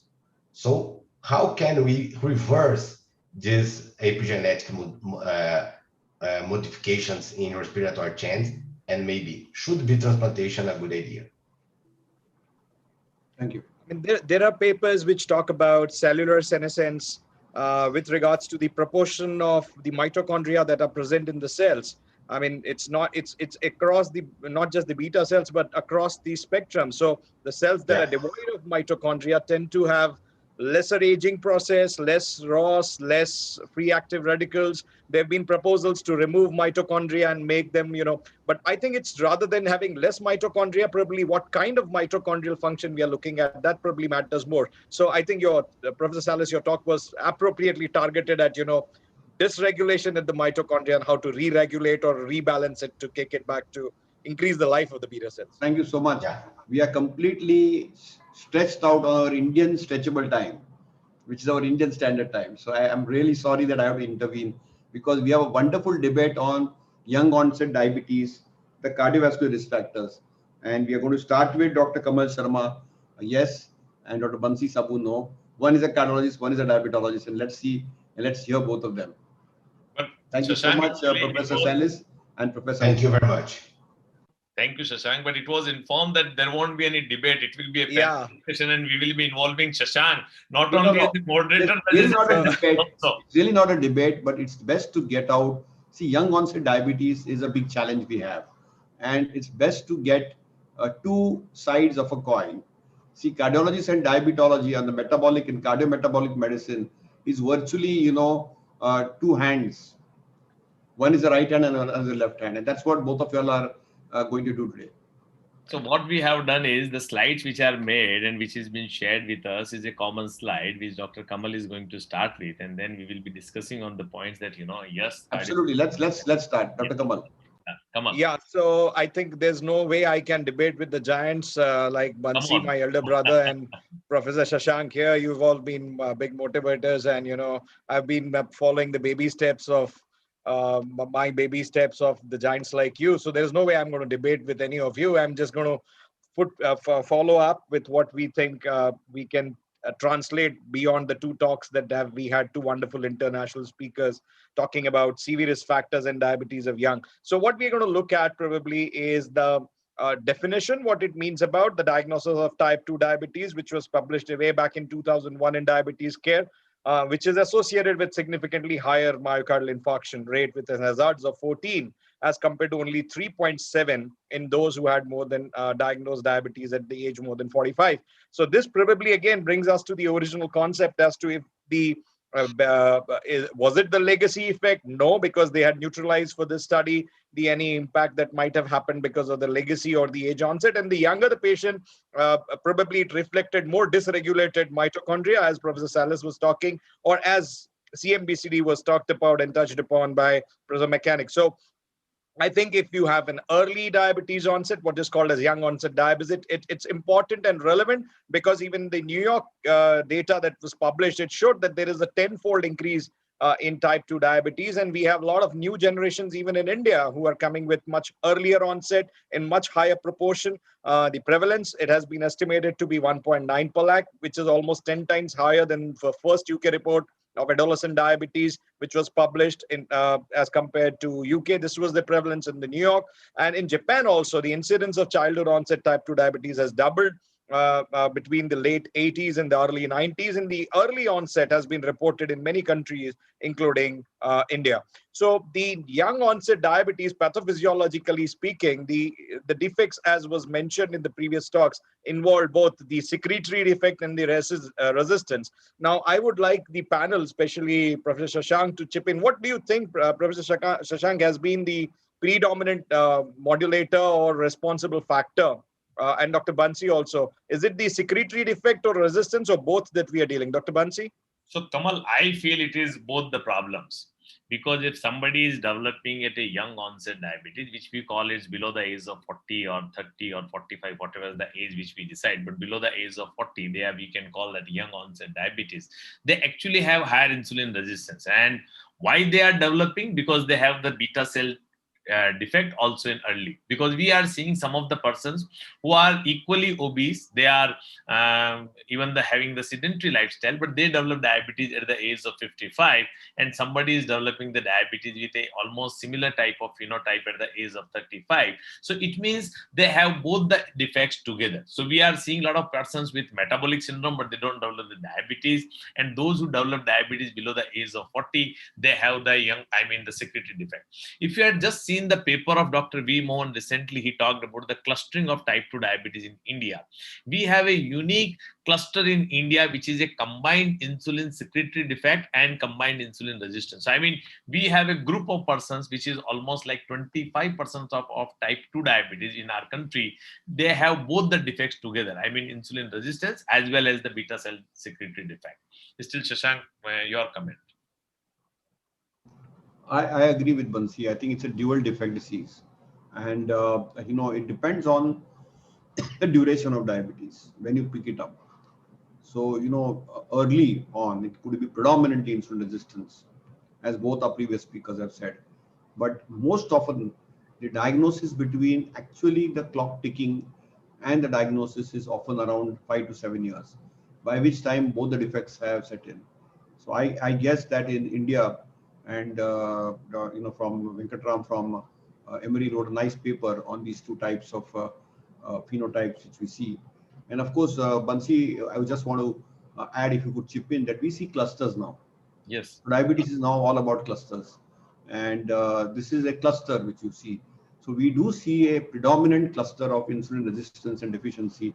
And just some time back, Dr. Bansi's group has published a very nice cluster paper on this whole subject. Go ahead, Dr. Sabi. Yes, Kamal. Yeah, so the risk factors, of course, we know pretty much they're modifiable and non-modifiable, and I don't think I should be talking about this, but it's pretty much known. And I think we can add not only Paima Indians, but also Asian Indians as a non-modifiable risk factor.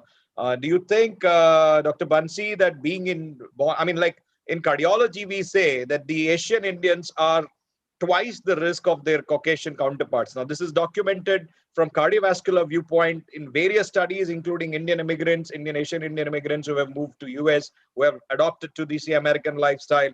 But genetically, because of the so-called thrifty gene hypothesis, which has been proposed, and how those thrifty genes actually end up creating, despite the similar lipid profile, similar diabetes, similar BMI, similar fat distribution, brown versus fat, you would end up probably having higher CV risk. And we know now from multiple risk stratification scoring, including Securus 3, which ascribes Asians, Indians, and Pakistanis and Bangladeshis to be at higher risk for the UK cohort also for the Curus 3 as for the cardiovascular viewpoint. So do you think that the non-modifiable risk, which includes certain ethnicities like Hispanics or Afro-Caribbeans, Asian Indians per se, not just Asians in a broad category, should also be considered as a risk factor for young onset of diabetes? So I fully agree with you that Asian Indians we can put as a non-modifiable, but still here I will slightly disagree. I also personally feel that we have a very low physical activity and we have very high sedentary behavior. So see, some of the things which are non-modifiable, you can't do much for that. But let us think for all those modifiable risk factors. And I think there the education for the level of primary care physician as well as for the armed public, for everyone, we should try to talk more about the modifiable risk factor. And these two are very, very important. The sedentary lifestyle overall and the physical activity which we are doing in our day-to-day day-to-day life is very, very less, and which is really very modifiable. We see we are thin sarcopenic, we are obese person, actually visceral obesity. We see our mid-arm circumference is very less, So from all the points, I think it is the sedentary lifestyle is really very important, which increases the insulin resistance. And other side, we have an early beta cell function dysfunction that leads to diabetes. But I agree that we can put a Asian is also a non-modifiable risk factor for that, because we have very high risk for that. Yeah. So again, we have certain papers which look at the A1C in the young onset diabetes, and these are from the ADA guidelines published in 2018, which actually proposed as a separate paper for diabetes, young onset diabetes or diabetes in young, and which looked at to certain proposals and the therapies. And this is, of course, pre-HbA1c. Now, how do you think how relevant this would be in the Indian perspective, where they looked at the metformin and the basal insulin, and this was 2018. Do you think that we can actually end up proposing certain more therapies, especially post the IRIS data that you had for rosiglitazone, for the pioglitazone, or say for that matter, the data from the SGLT2 or GLP-1 analogs? Should they also be considered, probably if not ahead, but at least at par with metformin? Because the ADA paper in 2018 has not been updated to my knowledge. If you can throw some more light, especially in terms of young patients, young onset diabetes. Because There is no. they had put diabetes in young in below the age of 40. And again, Okay. I think it should be divided, because when you are talking of below the age of 15, which is diabetes in children, that should be divided. Then 15 to 25 is a young onset diabetes, which have more confusion related to MODY, or whether they are type 1, whether they are LADA, or they have autoimmune disease, or then between 25 to 40. What we see typically in India, those who are developing diabetes between 25 to 40, if they have obese, and typically they are presenting like type 2, most of them are type 2. As Dr. Amrish Mittal in his first talk, he was talking that before 25 years, if you will be talking that a 20-year-old guy with type 2 diabetes, probably you will fail in your fellowship. But that is not the case now, because now we are seeing a lot of patients which are coming in the age of 18, 20, 25 with type 2 diabetes, and typically they have acanthosis nigricans, their diabetic dyslipidemia, their high triglyceride, low HDL, their presentation is also very typical, asymptomatic, they come with 8.5. So they are saying with the patients who are coming with the A1C of more than 8.5, do you agree that we should start them on a basal insulin? Again, I will be asking the Shashank also, but we don't do in our clinical practice unless they are symptomatic, unless they are showing the insulin deficiency, unless they come with a weight loss, unless they come with a diabetic ketoacidosis, or they have symptomatic hyperglycemia. What I do, we treat the same way that what ADA ASD guideline is talking for the type 2 diabetes who are coming with more than 8.5 A1C. You can start them aggressively controlling with the dual anti-diabetic, the same ACE guideline, and we continue with the same. So I agree with that. In Indian subcontinent, we can have our own paper from IDF Southeast Asia. Shashank is the chair for that, and we can have this new onset diabetes in young, how they should be treated. We can have our own consensus. We can have our own guideline also for the same. Professor Shashank, your inputs. Do you think we should be positioning from the India's perspective, maybe a glitazone, maybe SGLT2s, or maybe GLP-1 somewhere at par, if not ahead of metformin, Professor Shashank?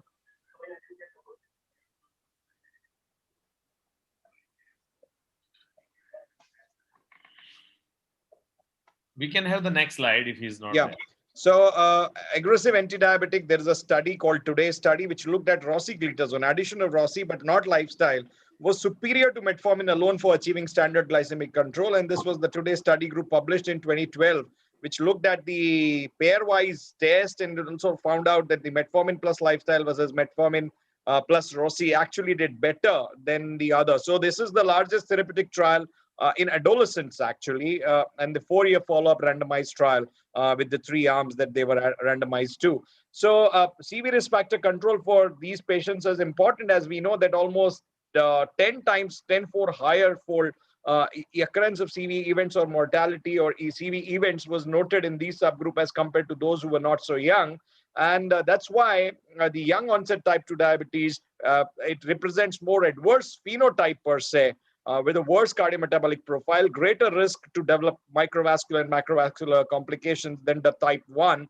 And this is the paper from the from BMJ, which looked at the complication characteristics between young onset type 2 versus type 1 in diabetes in UK population, which was a cross-sectional study of 1,200 plus patients in young onset type 2 diabetes below 40 years. And the clinical characteristics and complications were analyzed for a duration between less than 10 years, 10 to 20, and more than 20. And they found out that the CVD and neuropathy were more prevalent in young onset diabetes cohort in all diabetic duration, whether they were less than 10 years or more than 20 years or 10 to 20 years. So it's probably the malignant nature that you have of young onset type 2 diabetes from the cardiovascular viewpoint, whether you look at the duration or whether you look at the BMI. So wide ranging prevalence of high BMI was the prevalent driver.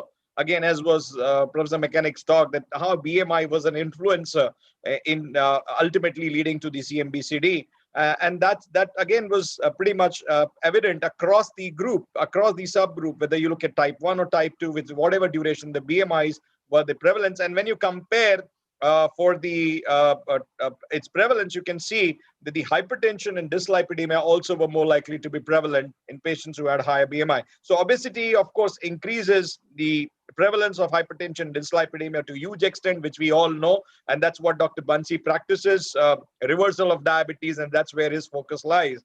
So we know that the A1Cs were not very different, but the retinopathies, neuropathies, unlike A1C, the hypertension, BMI, they remain the primary predictor of the CV death in this paper. Dr. Bansi, your comments on this, and then probably we can also have expert comments from that it is directly proportional with higher the BMI.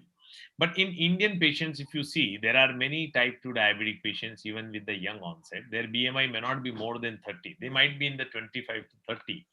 And it is the visceral obesity, it is the central obesity which is become the primary driver for them to develop diabetes. And at the same time, all cardiovascular risk factor they also have because of this visceral obesity which they have. So I mean, the targeting, this is the paper where they had, tried to show BMI with the less than 25, between 25 to 30 and more than 30. What is the cardiovascular risk in the patients with type 1 and type 2? And those who have higher the BMI found to have more the diabetes and found to have more the cardiovascular risk also. But in Indian patients, sometimes we see not morbidly obese more than 30, but we see a lot of young mean, I'm talking of between 30 to 40, I'm not talking of that. And they also have the central obesity, which is a major driver for them to develop diabetes, and not only diabetes, the other cardiovascular risk factors. So, I mean, primarily when we are talking of reversing diabetes for these young onset diabetes, we primarily talk of increasing the physical activity, primarily targeting for visceral obesity, and giving them a medication which can help them for their control of appetite, giving them a low calorie diet, which can be continued for a pretty long period of time, maybe 3 months, 4 months, 6 months. And then we had seen a real good data, because after reduction of almost 15 to 20% in these young patients, we found that many of these patients may be controlled even without medication, or even with this only with metformin. So that type of reversal which we do see. And I fully agree here, it cannot be a debate that a cardiovascular risk factor should not be, a primary target. Whenever you are dealing with a diabetes or treating diabetes, it is always severe.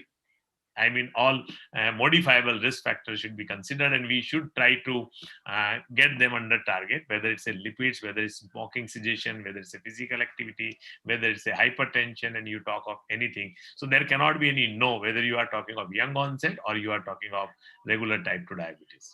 Professor Shang, your take on changing these guidelines to include the 2018 guidelines that we were taking from the Indian perspective, would in the light of the current evidence that we have for SGLT2, would you be positioning, or say GLP-1 analogs, would you be putting those drugs at par from, say, the Asian, from the CV protection point of view for young onset of diabetes, which they talked about, like metformin and insulin? So in young onset diabetes, as long as they have adequate C-peptide on board, and there is a reasonable degree of suggestion that there is no underlying beta cell defect or deficiency, or a type 1 which is being missed, it seems very compelling to look at an SGLT2 as one of the options early on in therapy, particularly if there is a obesity which is an overwhelming factor. I'm more compelled to use this above 40 for three reasons. Number one is India is a country with a tremendous burden of cardiometabolic disease, and the mortality of diabetes is driven from South Asian population, because we are talking of Southeast Asia, is driven through heart disease. And therefore, to reduce the burden of kidney disease and cardiac disease, the inclusivity of SGLT2 in above 40 population is more compelling. And the strength of recommendation and the level of recommendation is higher. Below 40, the challenge which is posed are two. If there's a lean or underweight patient, I'm not so sure whether I have adequate beta cell reserve on board or not. I could still be a thin fat Indian and I may still like to lose some fat, but the data on SGLT2 in that population is not that compelling. So I think we need to generate some science in younger population with diabetes. If there is overwhelming obesity in that population, then probably the data is more compelling. Because we are also seeing people at 25 and 30 getting heart attacks who are obese or not looked after themselves. So that's something very, very compelling there. So I think from that standpoint, we need to generate data. But in lean population or in normal weight population, they may still be thin fat, but we might miss occasionally someone with a type 1 diabetes or a normal C peptide. It may not be there. So it's very, very crucial that some of these novel drugs may be, very, very useful in people above 40 or 45, but below 40, 45, I'm not so certain unless you have ruled out all the secondary causes and we generate some science and data that you can universally apply the same. This dual hump which we see, particularly in our population in Asia, or maybe I'm not so sure in South America, I'm not so certain is replicated in the West.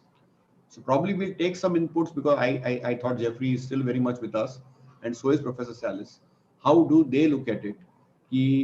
Above 40, I think we are good, but below 40 in young diabetics, I still feel that unless obesity is overwhelming, I would not be compelled to get into an SGLT2 class.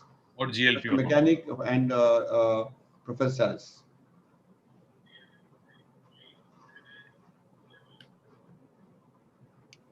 I would agree. I think we need to have more data in order to change the algorithms in the younger age group. I'll let Dr. Salis complete the answer, but I just want to throw out one other point as I was listening to it, which is, and I would ask you to chime in, what's the role of CGM? Because right now you're making this all an A1C centric decision-making algorithm. And if you're going to presuppose that the fundamental hit or the predominant pathophysiologic hit among Asian Indians is a beta cell secretory defect more than an insulin resistant defect, then CGM and time in range and even early 30 minute to 1 hour peak blood glucose levels may be more informative and instructive in guiding SGLT2 use and other types of interventions and your whole cascade in terms of risk stratification. So there may be a fundamental flaw in the algorithm because it's not portable. And Shashank, you'll remember this was all part of our transcultural algorithm concept. Is you just can't take these American and European algorithms and have them portable over to other cultures, whether there are biological determinants of health and disease or social determinants of health or disease. There's so many other confounders that just make the phenotype and the pathophysiology very different. So the issue is the role of CGM guiding early SGLT2 use and DPP4, because the data is showing that Indians do better with those more than the GLP-1s. And then my last point is that there still is a role for structured lifestyle. I reject the conclusion that when lifestyle was added to metformin, it didn't make a difference. because I reject that it was implemented correctly. I think that just because you say you're doing lifestyle intervention and you have 30 minutes with an RD or you threw someone in the gym, you're not validating that with the metrics that the lifestyle was actually implemented correctly. We all have an experience of patients who do profoundly well when they succeed with lifestyle intervention. And the 7% median weight loss from Look Ahead or the DBP trials, I don't think that's the best we can do. I think we can do a lot better, and I think it needs to be with higher precision and more personalization. Here in Brazil, we are working with SGLT2 inhibitor plus DPP4 inhibitors in this kind of population.